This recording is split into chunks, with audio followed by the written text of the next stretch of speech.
une fête XXL. Chaque année, les célébrations du 14 juillet épatent un peu plus les observateurs. Il faut dire que les moyens matériels, financiers et humains déployés sont colossaux. Cependant, certaines éditions restent encore dans les mémoires tant elles ont marqué les esprits de par leur grandeur. C'est notamment le cas des célébrations du 14 juillet 2009.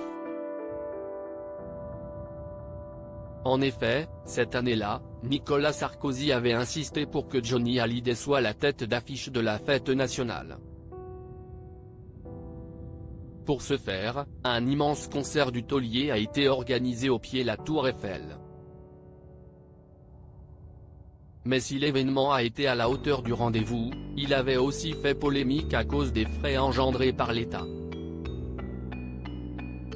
Dans un article publié en juin 2010, l'Express a relayé le montant officiel communiqué par le ministère de la Culture, à savoir près de 310 000 €. Cette enveloppe monumentale, qui était destinée à l'organisation du 14 juillet 2009, comprenait diverses dépenses. Elle a permis de financer le cachet perçu par Johnny Hallyday, la mise en place des infrastructures, la mise en scène ainsi que la rénovation des lieux.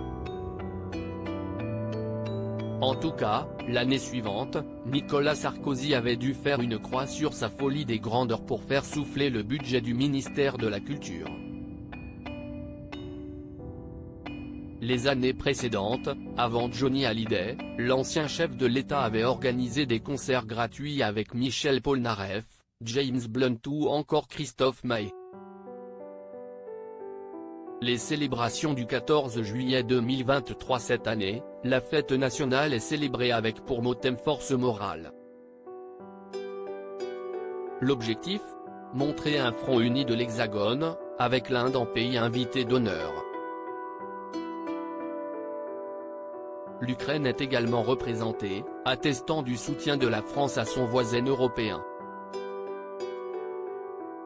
Ce ne sont pas moins de 6500 militaires, 60 avions, 28 hélicoptères, 157 véhicules et 200 chevaux de la garde républicaine qui ont défilé sur les Champs-Élysées.